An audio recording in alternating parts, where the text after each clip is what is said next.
All right, Anthony, thanks for jumping on as Idaho Falls expert here. Yeah, I'm Excited to talk excited. to you about the area. So I actually spent middle school, high school growing up here, but you've got a little bit more experience than me and you've been working real estate here longer. So I'd love to get your thoughts on some things. The first thing I wanted to ask you is, what can you tell me about Idaho Falls as an area, how it's changed over the last maybe 5-10 years? What are your thoughts on that? Yeah. So I've grown up here my whole life. I went off on a little stint for college, but then I've came back and I've been doing real estate here for almost a little over 6 years. And it's changed a lot over the last 5 years, and not in a bad way. It's just we've grown a lot, which has added new amenities to the area. Just recently, we got the Mountain America Center, where we have like a semi-pro hockey team. So we've got like some athletics now. Nice. That also is a venue for concerts and stuff to come in. So that was something that we did not have. Like we didn't have any of that stuff 5-10 years ago. But with all the growth that we've seen, a lot of people moving from out of state, and the expansion of businesses in the area, we've started to get a lot of these amenities that locals are excited about, and that's drawing even more attention into our local areas. So the growth has been exciting. But it's definitely changed a lot. Is that putting any pressure on the community, on infrastructure, that type of thing? Is there concerns about that, or is Idaho Falls ready to handle it? That's a great question. Idaho Falls, so we've got the kind of, I'd say the greater metro area of like Idaho Falls. We've got like Shelley, Rigby, Ammon. Idaho Falls is the most proactive of the Rigby, Shelley, Ammon areas. Okay. Nobody could really expect the growth that we've seen. And so we definitely have some infrastructure challenges that we're going through right now. Yeah. They're trying to redo some of we have an interchange to highway exchange that's been on the ballot that we're kind of voting for where that is going to be moved to and the expansion of that. Roadways are constantly getting expanded throughout Idaho Falls. But they've been a little bit more proactive. Outside areas that we've noticed, like Ammon's dealt with even more infrastructure problems because they definitely were not expecting to grow at the rate that they have. And they didn't get ahead of a lot of this stuff. Yeah. One thing that like Idaho Falls has done with certain development projects is like when a big neighborhood is getting built, they make the developer expand the road prior to breaking ground and selling those houses. Versus Ammon didn't think about that, and they just let them build a 300 home development on a two-way road. Right. And then it's like, oh man, we got really big, like backed up traffic here. And then 2-3 years later, they're going back and trying to expand that road. So I want to say we are going through some infrastructure challenges here in the city, but the good thing is like Idaho Falls has been a little bit more proactive than our surrounding areas. So that's been cool to see. And would most people view Idaho Falls and those surrounding areas as kind of one community? Or are they more separate communities? I think a lot of people view them as one community, but I think they've got their own little internal communities within each of them. Okay. Like Idaho Falls, Ammon, it really blends. That one really blends together. Yeah. But we throw an event in a fireworks event for the community, and we're in Ammon, and like the mayor attends it, but he like wants to know that we're in Ammon. So some people have a very clear distinction of which There's is some pride there over Ammon. Yeah. Supporting the Ammon businesses and the Idaho Falls businesses. But I think for locals, like we live on the south end of Idaho Falls, and we shop a lot of this in Ammon, and everything like that's really commingled. Sure. And then Shelley and Rigby are kind of the outskirts of Idaho Falls. They come into Idaho Falls because that's the main hub, but they definitely have their small town communities in each of those locations. If you go to Shelley, we've got an agent here in Shelley that he's on he's the president of Kiwanis, and everybody knows everybody in Shelley within like his community. Everybody knows Jace and Shelley. Nice. So they've got that small town feel, but they're still intertwined with the bigger community of Idaho Falls. Like we know a lot growing up here. Yeah. It's like you knew the kids that went to high school in Shelley, and you knew the kids that went to high school in Rigby. And so I look at it as one big community that has little separate small communities within each of them. Yeah. You kind of have to start doing that after a certain point in growth, right? Yeah. And eventually we're getting to the point where like, that's not going to be as practical anymore of everybody knowing everybody. We're growing to a point where that's going to change. Cool. What would you say sets this area apart from, say, Pocatello or even some of the more northern cities in Utah, like Ogden or Brigham? Yeah, it's a great question. I think like what I love about Idaho Falls, one, I guess you look at job opportunities. I think what this established Idaho Falls is the Idaho National Laboratory. And so that's like the largest employer that we have here. We've got the INL, the site where they actually do all the reactors and stuff. It's about, I'm going to butcher this, but 45 minutes to an hour outside of Idaho Falls. But a lot of those employees live in Idaho Falls and then bus or commute there. And then they've got their internal offices here. And then another big employer like Melaleuca is what kind of drives this greater Idaho Falls area. Pocatello is different. Pocatello's they have a college. So they're more of a university town. Okay. But then they also got an employer like the FBI is there. And so they've got different employment options versus Idaho Falls. But Idaho Falls also you have really close access to like Jackson Hole and Victor and Driggs, Idaho, which is kind of more your mountainside towns. Yeah. Island Park. And you've also got the benefit of like Yellowstone and Grand Teton National Park. And so a lot of people that want amenities that like Idaho Falls is probably the out of the metropolitan areas throughout Idaho. It's like you've got Boise, Twin Falls, and like Idaho Falls are your three biggest. And so I think Idaho Falls is the hub, but then you get for this section of the state, but then you also get the access to the lower like mountainside communities, which is I think a big benefit compared to Pocatello. Pocatello is more of a university town because they've got a college in there. So you've got, if you want to be in like a college town where you've got college sports, you've got ISU and you can go to football games and stuff. We don't have that here in Idaho Falls. So it's like we commute there to go to those, or I think in Idaho Falls, it's like high school sports are the big thing that everybody goes to. Yeah. And so I think those are kind of the bigger differentiations between those two. Cool. So you mentioned a couple key employers in town, and some of those industries, you have a lot of energy infrastructure, that type of jobs here. Does that kind of insulate Idaho Falls from a lot of economic scares nationally? It's a great question. I believe so. You look back at even like the 2008, 2009, like housing crisis and the financial crisis of 2008. Idaho Falls was pretty insulated to that. It's like we did see a drop, but we saw like a 12 to 15% drop, where some other cities across the country saw 50% drop in home values. It's a big difference. Big difference. But it was because a lot of people weren't losing jobs in Idaho Falls. The government wasn't laying off jobs or laying off employees at the levels that other people were. And so when a majority of our citizens are employed with like government jobs at the INL, it's like we were pretty secure. We didn't have any the one thing is like we don't have any big tech companies that like go under and just lay off a bunch of employees. So it's like we are pretty insulated. It's like we've got agriculture, a big push, farming and all that. We've got Melaleuca that does, they employ a lot of people, and then the Idaho National Laboratory and the Department of Energy here in town. Right. So those are kind of our bigger employers that aren't really affected during recessionary periods.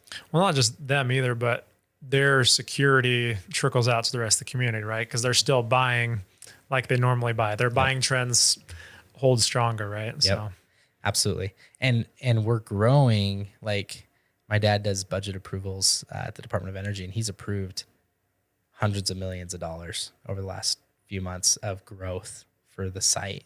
And so they're looking to bring in a lot of employees over the next few years, which again is just going to add to the growth here in Idaho Falls, which a lot of locals are like, oh, we don't want it to grow, but I think it's exciting. Yeah. I think it's cool. And I think one thing that I think is exciting is for people to get to an area that we move in so many people here from out of state, and they get here and they're like, they love it because it's such a good community. It's a great place to raise a family. They love the outdoors, and as long as you can find winter activities, they typically love the winter too. Yeah. So it's exciting for other people to move out of a big city where maybe they didn't feel as safe, or maybe they didn't have that community that they could count on or be a part of, to be able to find a place that they can like call home and it feels right. So I like that we're growing and more people are finding out about that. Yeah. And it sounds like it's a good place to start a business as well, right? If you look at a community that typically has their jobs more than other communities, then you're always going to have a customer base, right? So 100%. Yeah, I think it's a great place to start a business. And we've seen a lot of people that we've grown up with and people in our local community that have started businesses recently. And it's cool. And a lot of them are successful because our community they're very supportive of each other. Yeah. And so like, if you're involved in the community wants to help your business win. And so that's one thing that I don't think you get in a big city, is that local community support. We take pride in like our local businesses. Yeah. And so I think that's a huge benefit to being living here or growing up here. Cool. Well, let's change pages real quick and talk about the big W word, winter. What can you tell me about the climate here and what challenges or pros does that bring to the table for someone thinking about Idaho Falls as an area to move to? So 20 years ago, and I'm like 20 years ago, I wasn't that old. I was only 7, but 15 to 20 years ago, like things were a lot different here weather-wise. I remember going to high school and one of our buildings was outside. We had to walk across the football field, and your nose hairs would like freeze because it was so cold. It was like negative degrees, and with the windshield, it'd be like negative 30 that you'd feel like. Schools would always get canceled. That has changed over the last 10 years. And I don't know if that's a good thing. It's probably, somewhat related to climate change, but we hardly ever get into the single digits, and negative digits like is really unheard of the last 5 years. And so our winters have gotten a lot more mild. Yeah. Even this year, we basically haven't had snow like all December. We just started getting snow in the second week of January, which we used to get. Soccer tryouts were in, October 31st, and we'd have like a blizzard that we're playing through. It's not like that anymore. And so I think that is another reason that a lot of people are now looking at Idaho Falls or Idaho in general is our winters have become a lot more mild and a lot more just like doable for people. Right. It doesn't feel like you're in Alaska anymore. It feels like you're just, you get snowfall, and it's still okay to it's warm enough that you can go out and play in the snow and do the winter activities. Sure. I know last year they just changed the USDA growing zone for this area. They bumped us up to 5. So really, we're improving. What does that mean? So basically that's your time period between hard frosts. Okay. So your growing time period. Got it. The lower your number, the colder it is. So we move from 4B to 5. Look at that. And we're moving up in the world. That's right. It does take 10 years of data basically to move that needle, is my understanding. So yeah, that speaks to what you're saying so there. What I'm saying your experience is. Yeah. See, I didn't know it from the farmer perspective, that's right. but from the farmer perspective, that's probably a good sign too. You got it down. Well, tell me about cost of living a little bit. What is that? Is that a big concern for people here? Is it pretty reasonable? What would you say? Cost of living it's reasonable here, like compared to the national average. The one thing that we have seen grow substantially over the last 5 years is home prices. Our groceries and gas are really cheap. Utilities, Idaho Falls utilities are some of the cheapest in the nation. So cost of living in that aspect is very reasonable. But home prices have gone up over the last 5 years. And that's probably been the biggest shock to locals, is just the cost of living as far as purchasing a home. And so we're still below the national average. Every area surrounding Idaho, Utah, Wyoming, Montana, Oregon, those areas, everything is more expensive. And so we have our neighbor in our subdivision has moved. They work in Utah, but they bought a house here because it was that much more affordable than to buy a home in Utah. And he just commutes back every 2 weeks because they just couldn't afford that same level of home that they could purchase here. And so I know for a lot of locals, it's kind of shocking of where home prices are. But if you look at any of the surrounding cities around Idaho Falls, even Boise, we are substantially lower. And so I think we still have probably room to increase there. And for most people around the country, they look at Idaho Falls as a very affordable place to purchase a home. So I think for locals, it just like we grew up thinking,